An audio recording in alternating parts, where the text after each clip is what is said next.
This channel does not promote any violent, harmful, or illegal activities. All content provided by this channel is meant for an educational purpose only. এদিকে উত্তরবঙ্গের প্রশাসনিক সভা থেকে জঙ্গি সতর্কতা মুখ্যমন্ত্রী। অসম সহ অন্য রাজ্য থেকে লোক ঢুকছে, স্থানীয়দের ব্যক্তিগত তথ্য নিয়ে চলে যাচ্ছে। মালদা, কোচবিহার, কলকাতা, ডায়মন্ড হারবারে একাধিক ঘটনা ঘটেছে দাবি মুখ্যমন্ত্রী। প্রশাসনকে কঠোর নজরদারির নির্দেশ।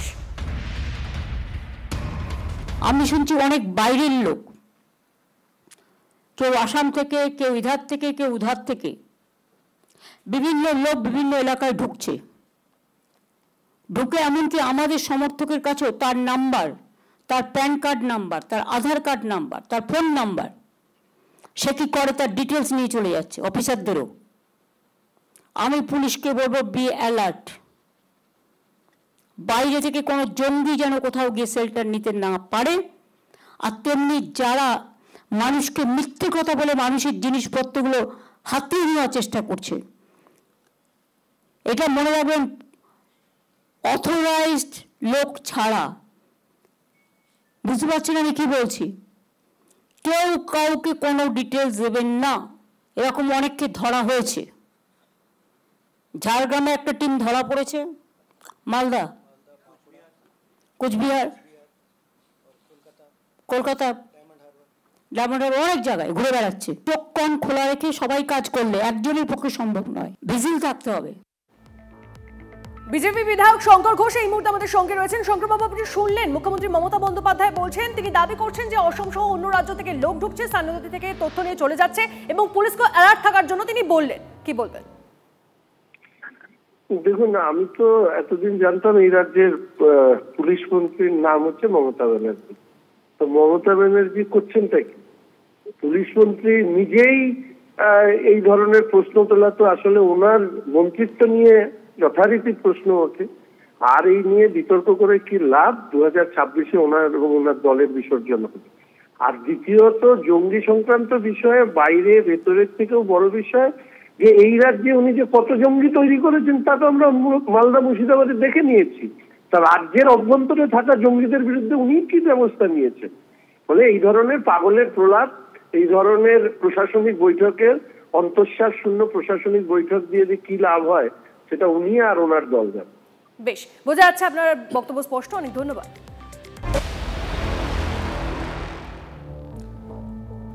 আর ঠিক এই অবস্থায় কলকাতার আকাশে রহস্যময় ড্রোন।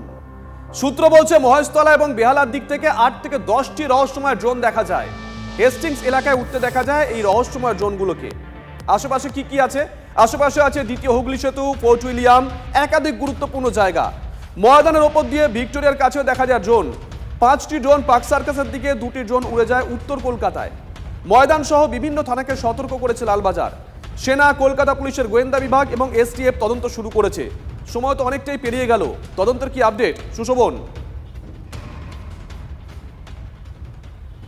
দেখো, এখনো পর্যন্ত পুরো বিষয়টা খতিয়ে দেখা হচ্ছে যে আদতে সেগুলো কি। তার কারণ যে আলোক বিন্দুগুলো দেখা গেছিল, যারা পুলিশ আধিকারিক যাদের প্রথমে নজর আসে, তারা প্রথমে পুরো বিষয়টা দেখে লালবাজার কন্ট্রোল রুমে বলেন। লালবাজার কন্ট্রোল রুম থেকে আরও বেশ কিছু থানাকে অ্যালার্ট করার পর তারা বুঝতে পারেন যে আদতে যে আলোক বিন্দু সেটা কিন্তু ড্রোনের হতে পারে। তার কারণ রাতের আকাশে দৃশ্যমানতার বেশ কিছু অভাব ছিল। সেই অভাবের পরেও কিন্তু তারা মনে করছেন যেটা ড্রোনের হতে পারে। সেই জায়গা থেকে কিন্তু তারা প্রথমে দেখেন যে এই আলোক বিন্দুগুলো একত্রে আসছে এবং তারপর বিভিন্ন দিকে চলে যাচ্ছে। অর্থাৎ এইগুলো কারা বা কে এখানে এই ড্রোনটা ওড়ালো, বা আদেও যে বিষয় যেটা দেখতে পাচ্ছেন আলোক বিন্দু সেটা ড্রোনের কিনা, এই বিষয়গুলো এখনও তদন্ত সাপেক্ষ বিষয়, তদন্ত করা হচ্ছে। তুমি জানো যে ড্রোনেরও অনেক প্রকারভেদ রয়েছে, তাই এটা যদি ড্রোন হয়ে থাকে তাই কী ধরনের ড্রোন সেটাও কিন্তু এখনো জানার চেষ্টা করা হচ্ছে। তাই কলকাতা পুলিশ কিন্তু এই মুহূর্তে পুরো বিষয়টা খতিয়ে দেখছে। ইতিমধ্যে সেনাবাহিনী, তুমি জানো ধর্মতলা যে চত্বরের কথা তুমি বললে, সেখানে বেশ কিছু অনেকটাই জায়গা কিন্তু সেনাবাহিনীর অন্তর্গত। এই সেনাবাহিনীর সঙ্গে কিন্তু কলকাতা পুলিশ ইতিমধ্যে কথা বলা শুরু করেছে। তার কারণ যেই জায়গাটা, সেই জায়গাটা যথেষ্ট গুরুত্বপূর্ণ এবং কলকাতার বেশ কিছু জায়গা যেখানে যেখানে গেছে আমরা সেই গুরুত্বপূর্ণ জায়গাগুলো মার্ক করে দেখাচ্ছি। সুশোভন, সঙ্গে থাকো সুভাষিস বন্দ্যোপাধ্যায় এই মুহূর্তে আমাদের সঙ্গে রয়েছেন। সুভাষিস বাবু, এই যে জায়গাগুলো আমরা মার্ক করে দেখাচ্ছি, আমি জানি না আপনি টিভি9 বাংলা এই মুহূর্তে দেখছেন কিনা, আমরা মার্ক করে দেখাচ্ছিলাম। সেখানে যদি সত্যি সত্যি ড্রোন উড়ে থাকে, এখনো পর্যন্ত সূত্র বলছে উড়েছে, তাহলে এটা কতটা মানে আশঙ্কার? দেখুন, আমি একটা কথা বলছি, হ্যাঁ, লেটস কল আ স্পেড আ স্পেড। পয়েন্টটা হচ্ছে, যদি এইগুলো ড্রোন হয়, that is the first point. এবার কোনো আলোক বিন্দুকে আকাশে দেখা গেছে মানে সেটা ড্রোন, সেটা ধরে নেওয়ার কোনো দরকার নেই, তার জন্য কোনো প্যানিক করার দরকার নেই। সেকেন্ড কথা হচ্ছে, আমাদের এয়ার ডিফেন্স সিস্টেমের বেসিক সায়েন্সটা আমাদের বুঝতে হবে। পুলিশ কি দেখলো না দেখলো, তার কি ফটোগ্রাফ তারা নিয়েছে, নিশ্চয়ই তারা পরবর্তীকালে পাবলিশ করবে। যদি পুলিশ কোনো ফটোগ্রাফ বা এভিডেন্স তাদের কাছে না থাকে, let me tell you very clearly, যদি আমাদের এয়ার ট্রাফিক সিস্টেমের মধ্যে বা আমাদের র্যাডার মধ্যে এই ড্রোনগুলো অ্যাক্টিভ অবস্থায় দেখা যায়, may it be a photographic drone, may it be a military drone, may it be whatsoever, তাহলে কিন্তু অটোমেটিক্যালি আমাদের air defence system automatically arise হয়ে যায়, ট্রিগার হয়ে যায়। সুতরাং এই যে জিনিসটা দেখা হয়েছে, আমার আপাত দৃষ্টিতে যেটা মনে হচ্ছে, এটা যেটা ঘটতে পারে, একটা ঘটতে পারে, বিভিন্ন ফটোগ্রাফিক ক্লাব আছে যারা নানান রকম এক্সপেরিমেন্ট করে, সেই এক্সপেরিমেন্টেশনটা কোনোদিনই অ্যালাউ করা হয় না 20 মিটারের উপরে ড্রোন ওড়ানো। যদিও তারা বেআইনি ভাবে উড়িয়ে থাকে, that's a civil police case. আর যদি সেটা না উড়িয়ে থাকে, অন্য কেউ ব্যক্তিগতভাবে কিছু 4-5টা ড্রোন একসাথে উড়িয়ে থাকে, that can be a different case. But আমার ধারণা, যতটুকুনি আমার মনে হচ্ছে, বা যে ধরনের অ্যাক্টিভেশন পয়েন্টে eastern command at this point of time আছে, যে জিনিসটা আকাশে দেখা গেছে, সেটা সম্ভবত ড্রোন বা ড্রোন রিলেটেড কিছু। এর যতক্ষণ না কোনো কনফার্মেটরি ফটোগ্রাফ আসছে, বা এর যতক্ষণ না কোনো সায়েন্টিফিক কনফার্মেশন হচ্ছে, you can't call it a drone. কারণ আমার মনে হচ্ছে এটা ড্রোন হয়তো নয়, মানে সরি টু ডিফার, আমার মনে হচ্ছে এটা ড্রোন কখনোই নয়। বেশ, ধন্যবাদ। শহরের আকাশে যেরকম ড্রোন দেখা গিয়েছে, কি কারণে কি রহস্য জানা যায়নি, কিন্তু শহরের রাস্তায় এই মুহূর্তে যে কজনকে গ্রেফতার করা হয়েছে তাদের কাছে বেশ কিছু অস্ত্র পাওয়া গিয়েছে। তেমনই বেশ কয়েকজনের নাম আপনাদের জানাবো। উড়ালপুলের কাছে, এজেসি বোস রোড উড়ালপুলের কাছে সাদ্দাম হোসেন নামে এক ব্যক্তিকে গ্রেফতার করা হয়েছে। তার কাছে আগ্নেয়াস্ত্র পাওয়া গিয়েছে, জানা গিয়েছে 7mm পিস্তল পাওয়া গিয়েছে 2 রাউন্ড কার্তুজ। অন্যদিকে পুলিশি অভিযান চলছিল, সেই অভিযানে একজনকে পাকড়াও করা গেলেও বাকিরা পালিয়ে যায় বলে জানতে পারা যাচ্ছে।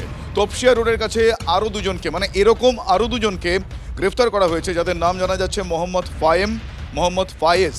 তাদের কাছ থেকেও বেশ কিছু আগ্নেয়াস্ত্র উদ্ধার হয়েছে। কি কারণে তারা আগ্নেয়াস্ত্র রেখেছিল, কি উদ্দেশ্য ছিল, এই যাবতীয় বিষয়ে খতিয়ে দেখার জন্য তাদেরকে হেফাজতে নিয়ে জিজ্ঞাসাবাদ চলছে। কলকাতার পাশাপাশি এবার মুর্শিদাবাদের দিকেও নজর রাখতে হচ্ছে, কারণ মুর্শিদাবাদে ফের উদ্ধার আগ্নেয়াস্ত্র।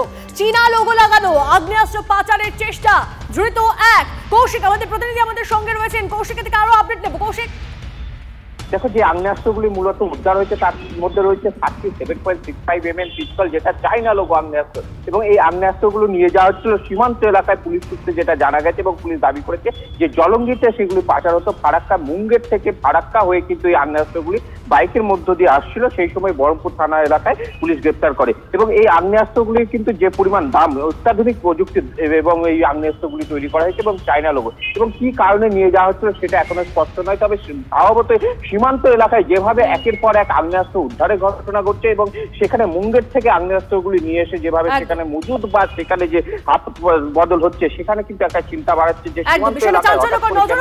ধন্যবাদ। ব্যক্তিকে আটক করে, যার নাম হচ্ছে হাবলু শেখ। এনার হেফাজত থেকে আমরা 7.65mm pistol, 13টা magazine, 10 round ammunition আর এক ইয়ামাহা বাইক উদ্ধার করেছি। ইনি মুঙ্গের থেকে এটা নিয়ে এসেছেন, আর জলঙ্গিতে এনার মানে ডিসপোজাল করার কথা ছিল। এর কি আগে কোনো ব্যাকগ্রাউন্ড রয়েছে, অ্যারেস্ট হওয়া বা আর্মস ব্যবসার কোনো? আপাতত আমরা পেয়েছি কি 4টে কেস অলরেডি এনার বিরুদ্ধে রেজিস্টার আছে।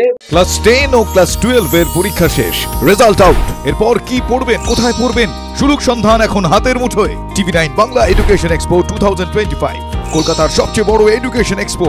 ডিগ্রি না ডিপ্লোমা, কোন কোর্স করবেন, কিভাবে প্ল্যান করবেন নিজের ক্যারিয়ার, সব প্রশ্নের উত্তর একটাই। TV9 Bangla education expo. একই ছাদের তলায় থাকছে নামকরা সব ইঞ্জিনিয়ারিং কলেজ, বিশ্ববিদ্যালয়, মেডিকেল ও management institution. TV9 Bangla education expo 2025, 31শে মে ও 1 জুন বোস ইনস্টিটিউটে, কলেজ মোড়, সেক্টর 5, সকাল 10টা থেকে সন্ধ্যে 7টা পর্যন্ত। এন্ট্রি একেবারে ফ্রি।